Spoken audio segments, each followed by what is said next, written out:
Welcome back to another episode of My Black Neighbors podcast. I'm your host, Big Old Cannon. Boom! Hey, and today we got a special guest for y'all. Hey, I know y'all been wanting a snack. I know y'all been wanting some cakes. I know y'all been wanting some goodies, man. And I brought the people for you. Black excellence at its finest. But without any further ado, I'm gonna let y'all speak to these good people, listen to these good people as we converse. How y'all doing, man? Talk to me. We're doing well. We appreciate you having us on, Big Old Cannon. For sure. For those who just tuning in, don't have a clue who you are, who I am, and what we do, can you give me a breakdown on what y'all do first? Sure, I'll let my wife take it. This has been her passion from day one. So we deal with catering and baked goods, and I'll let her go deeper in tell. Yeah, so thank you for having us. For sure. We have a catering company called Make Life Delicious Catering. We take care of things like weddings, family events, even all the way down to making family meals during the week. Mm-hmm. So you can actually order a meal for your family. It's usually a serving between 4 to 6. And we get you some nice hot meals straight to the table, ready to eat. We cook all different kind of delicious food. We also have a bakery called Viva La Cupcakes. It's a wonderful play on my name. We do all kind of cakes, all kind of cupcakes, cake bites, pies. During the holiday, we have breads. We also do the specialty cookies, the decorative ones as well. So just anything food or sugar related, we got you covered. For sure. What got you all into this? I mean, it's a family business, correct? It is. So I've always loved to cook, bake ever since I was little. And I just kind of started by making cakes like a lot of moms do for their kids and was just posting it on Facebook. And then before I knew it, people were actually asking to buy it, which kind of shocked me. I remember calling my husband and thinking, oh my God, somebody wants to buy a cake for me. So before I knew it, we just kind of took off. And then I started catering with a friend of mine just to kind of help her out and just really fell in love with that aspect of it. And tried to do it by myself one time, and that was a joke. My husband has really jumped into the game and has been very supportive and helpful. And so we cook and cater and provide the world with food. Yeah, it's always a great feeling for her and myself also when people come up to you and they're like, man, this specific dish was so amazing, and some of them even ask for the recipes, which can't do that. But right. It's always an amazing feel because people don't realize, music is art, drawing is art, videos are art, but food is art. There's an art and a chemistry to it, and when you get it right and people enjoy it, it's a very good feeling. For sure. What would you say some of your top dishes are, or cakes are, or so on and so forth? Yeah, definitely. So right now, I think the cake that I kind of named the gentleman's cake. It's a chocolate cake, chocolate buttercream, chocolate ganache going down the side. It's got some strawberries dipped in chocolate and then some Hennessy bottles on the top. That's been, the Cookie Monster cake is a big one. It has the vanilla Oreo cake and then an Oreo buttercream. And then we put cookies, brownies, and Oreos topped all over it with some chocolate ganache. Our strawberry crunch cake, which looks just like the Good Humor bar, is our strawberry cake that is sandwiched with a cheesecake in between, and then has those Good Humor bar type crumbles around it. That, matter of fact, we did one today. That's a big hit as well. On the food aspect, I have to brag on my husband. His ribs are the bomb. Come on now. Request them even when they're not on the menu. They are the bomb. So definitely his ribs, his mac and cheese.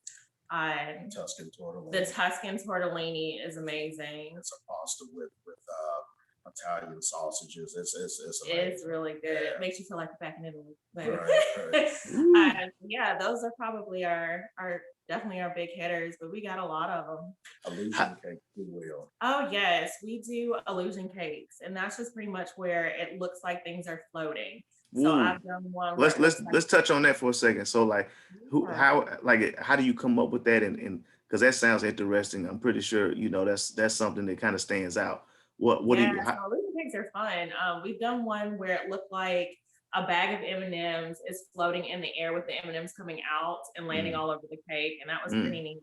I've done one where it looks like a bottle or a glass of wine is being poured onto the cake. And so the glass is actually expanded into the air.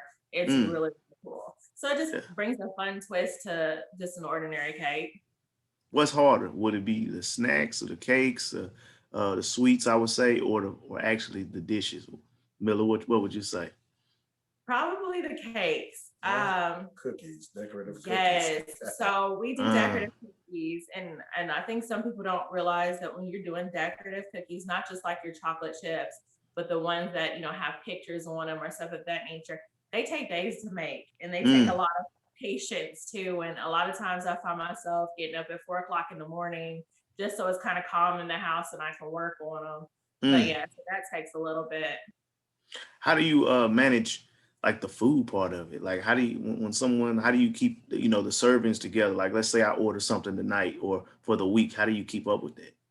Yeah, so for the food aspect that we do during the week, it's called Just Like Home Meals. And I post a menu on Wednesday, and you have until Sunday, and it takes care of the week that's coming up. For So the like listeners, what do you post this at for you?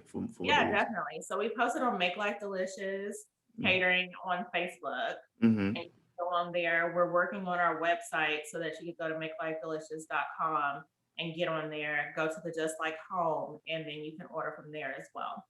So you can pretty much meal prep for a whole family weekly. Yeah, definitely. Wow. Okay. Wow. Yeah, Okay. it's perfect for busy families. It's even good too. I've had a couple of just couples that their kids are grown and gone, but they're busy, so they work, and so they'll take the meals that we've provided for them, and they've even split it up, froze some of it so they can have it another time. So it's just something good when you've got a busy lifestyle and you don't want to go to a fast food restaurant all the time. People order the meals they'll order 2-3 days worth of meals to take on like girl trips or vacations or wow. Okay. Most of it, like you said, for the Just Like Home meals, most of them they're all catered to 4 to 6 servings because it's for families. It's for family dinners and whatnot. Got you.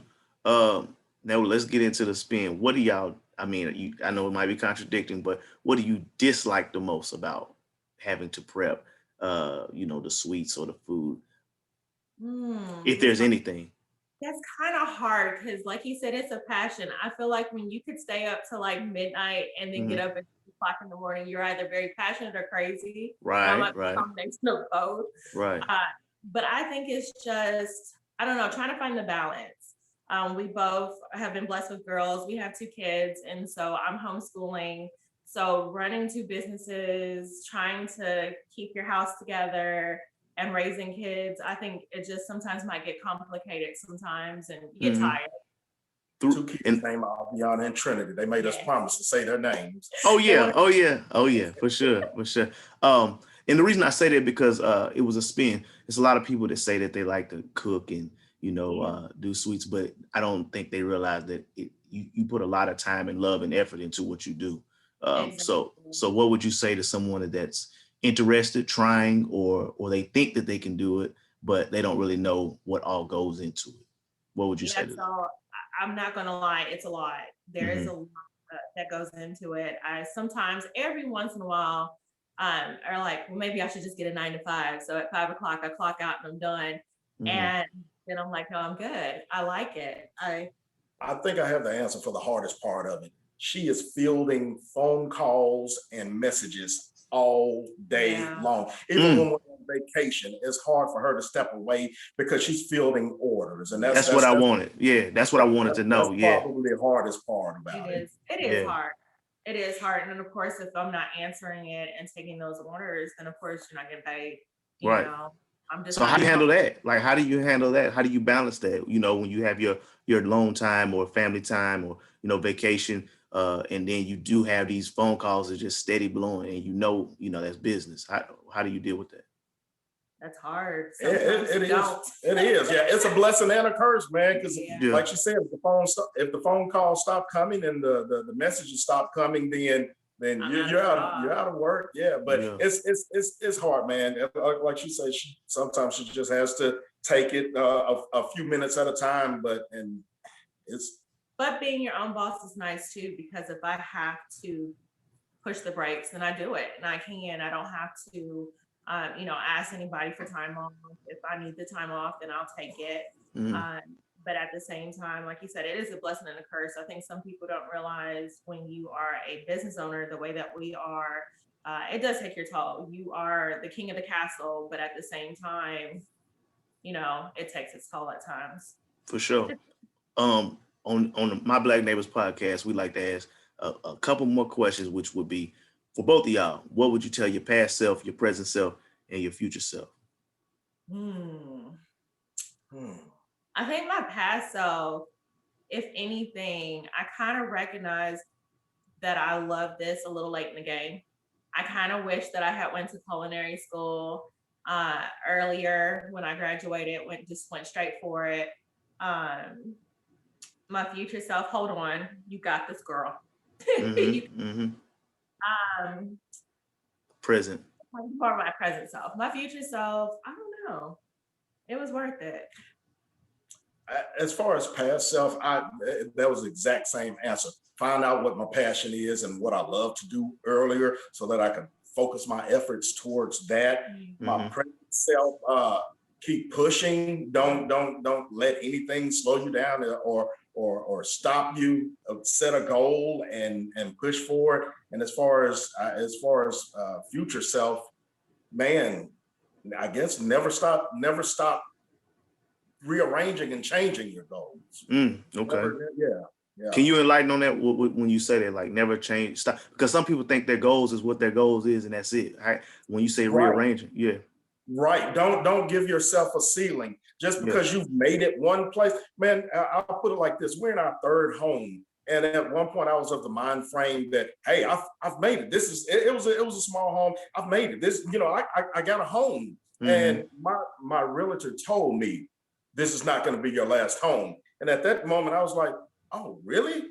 But here I am, 2 homes later, upgrading and upgrading. And I'm realizing, you know what, just because I thought I was where I wanted to be, that doesn't mean it has to be my final destination. So as far as business and entrepreneurship goes, or anything in life for that matter, it's the same thing. Just because you've arrived somewhere, that doesn't have to be your plateau. There's always more you can do if you want more. Now, if you're happy where you're at and you found a perfect balance for yourself, then maybe that's where you're meant to be.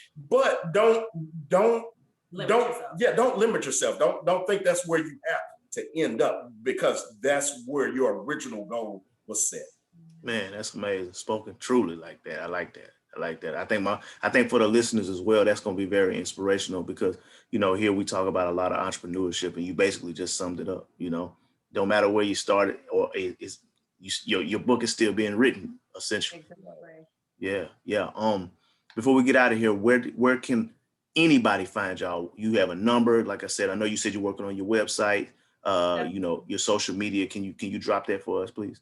Yes, definitely. So Facebook, we have Viva La Cupcakes by Viva. You can go on there and find us. We're located in Murfreesboro. We also have the Make Life Delicious on Facebook as well, Make Life Delicious Catering. They can always call us 615-593-1690. We can get to them that way as well. We do have the VivaLaCupcakes.net website that has a lot of our. Can you spell that? Yes, Viva is VIVA LA, and then Cupcakes CUPCAKES.net. Okay. And for the catering side, there's Make Life Delicious Catering.com, but we also have a second way of getting into that. It's just MLDC.com. Cool. For Make Life Delicious Catering, to make it easier. Cool. Man, we appreciate it. I'm pretty sure it's going to just keep on growing and doing whatever y'all already have going on. We appreciate y'all coming by here. Is it one or anything y'all want to leave the people with?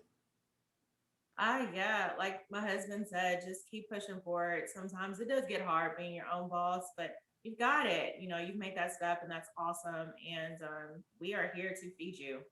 For sure. For your food or sweet treat needs, we're here, and we want to thank you for welcoming us to the neighborhood. So yeah, hey, listen, this is the thing. Once you come on the show, you're neighbors for life. You did. Yes. So people are gonna get to watch y'all, and you be surprised. You know what I mean? So, hey, like we always do about this time, I'm your host, Big Old Cannon. Boom. This has been another episode of My Black Neighbors podcast. We out.